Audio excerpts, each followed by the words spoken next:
నమస్తే, నా పేరు తేజస్విని. బీసీఎన్ న్యూస్ కి స్వాగతం. ముందుగా ముఖ్యాంశాలు. శ్రీకాళహస్తీశ్వర స్వామికి ఆరుద్ర నక్షత్రం సందర్భంగా విశేష పూజలు. ప్రత్యేక అలంకరణలో ఉన్న స్వామిని దర్శించుకుని తరించిపోయిన భక్తజనం.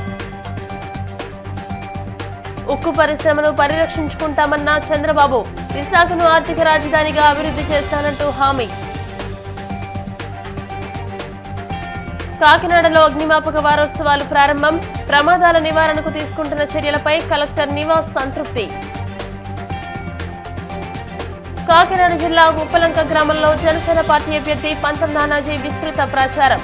కూటమి అధికారంలోకి వస్తే రాష్ట్రాన్ని అభివృద్ధి చేస్తామని హామీ. దక్షిణ కాశీగా పేరుగాంచిన శ్రీకాళహస్తీశ్వర స్వామి దేవస్థానంలో ఉగాది తర్వాత వచ్చే మొదటి ఆరుద్ర నక్షత్రం సందర్భంగా జ్ఞాన ప్రసూనాంబిక సమేత శ్రీకాళహస్తీశ్వర స్వామికి ప్రత్యేక పూజలు నిర్వహించారు. చిత్తూరు జిల్లా ఊరందూరులోని నీలకంఠేశ్వర స్వామి ఆలయానికి వెళ్లి విశేష పూజలు నిర్వహించారు. ప్రతి ఏటా శ్రీకాళహస్తీశ్వర స్వామి ఆలయంలో ఉగాది తర్వాత మొదట వచ్చే ఆరుద్ర నక్షత్రం పర్వదినాన పూజలు నిర్వహించడం ఆనవాయితీగా వస్తుంది. దీంట్లో భాగంగా ఈసారి అత్యంత వైభవంగా పూజలు నిర్వహిస్తున్నట్టు తెలియజేశారు.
ఉంటామని తెలుగుదేశం పార్టీ అధినేత నారా చంద్రబాబు నాయుడు ప్రకటించారు. పాత గాజువాక జంక్షన్ లో జరిగిన ప్రజాగళం సభలో ఆయన మాట్లాడుతూ సుమారు 23 ఏళ్ల క్రితం అప్పటి ప్రధాని వాజ్పేయి సాయంతో కష్టాల్లో ఉన్న ఉక్కు కర్మాగారాన్ని కాపాడుకున్నామని గుర్తు చేశారు. గాజువాకతో పాటు జిల్లా ప్రజలకు ఇబ్బందిగా ఉన్న అగరంపూడి టోల్గేట్ ను ఎత్తివేస్తామని హామీ ఇచ్చారు. గంగవరం పోర్టుతో ఉపాధి కోల్పోయిన దిబ్బపాలెం మత్స్యకారులకు యారాడ వద్ద జెట్టి నిర్మిస్తామని భరోసా ఇచ్చారు. ఉత్తరాంధ్ర అంటే తనకు చాలా అభిమానమని, అందుకే విశాఖను ఆర్థిక రాజధానిగా పారిశ్రామిక హబ్గా చేయాలని ప్రణాళికలు సిద్ధం చేసినట్టు తెలియజేశారు. 2019లో అధికారంలోకి వచ్చిన జగన్మోహన్ రెడ్డి విశాఖను నాశనం చేశారని, గాజువాకలో పల్లా శ్రీనివాసరావు షాపింగ్ కాంప్లెక్స్ ను గీతం విశ్వవిద్యాలయం ఆస్తులను ధ్వంసం చేశారంటూ ఆగ్రహం వ్యక్తం చేశారు. బెదిరిస్తే భయపడరు. ఇప్పుడు నువ్వు బెదిరిస్తే తిరుగుబాటు చేసే పరిస్థితికి వచ్చారు. వినకపోతే తిరిగి తిరిగి తరిమి తరిమి మిమ్మల్ని చేసే పరిస్థితిలో ప్రజలు వచ్చేసారు. అవునా కాదా అని అడుగుతున్నా. ఈ రాష్ట్రాన్ని కాపాడుకోవాలా లేదా? మీరు కాపాడుతారా లేదా? ఇది నా ఒక్కడి బాధ్యత అని అడుగుతున్నా. పవన్ కళ్యాణ్ గారు ఒక్కరి బాధ్యత అని అడుగుతున్నా. బీజేపీ ఒక పార్టీ బాధ్యత అని అడుగుతున్నా.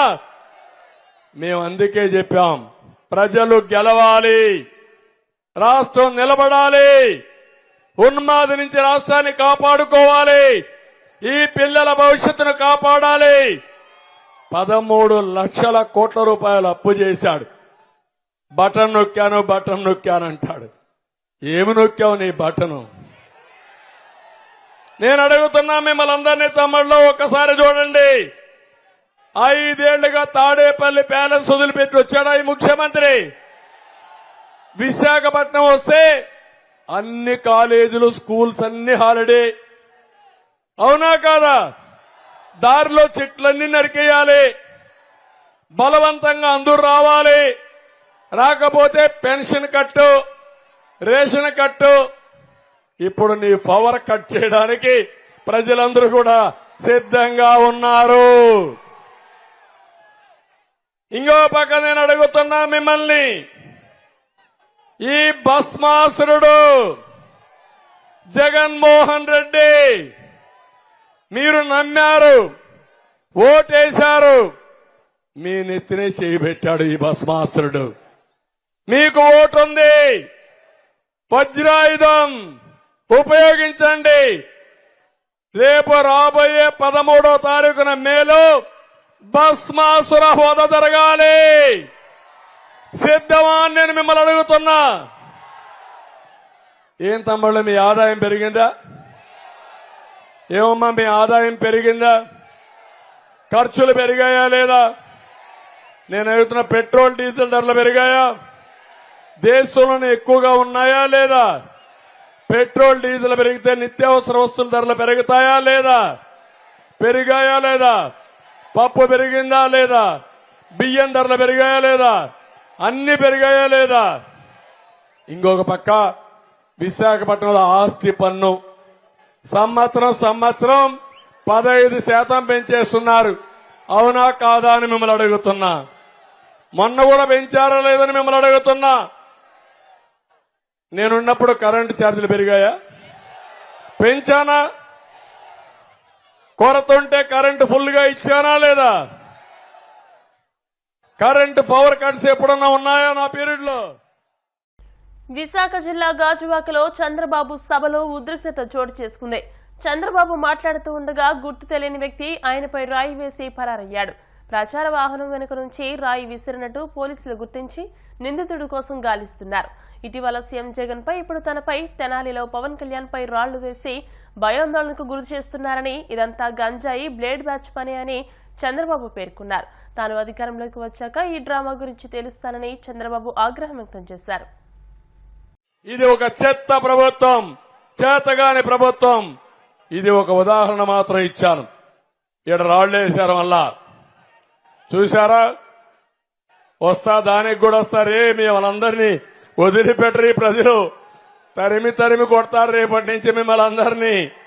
గంజాయి బ్యాచ్, బ్లేడ్ బ్యాచ్ ఇక్కడ కూడా వచ్చింది.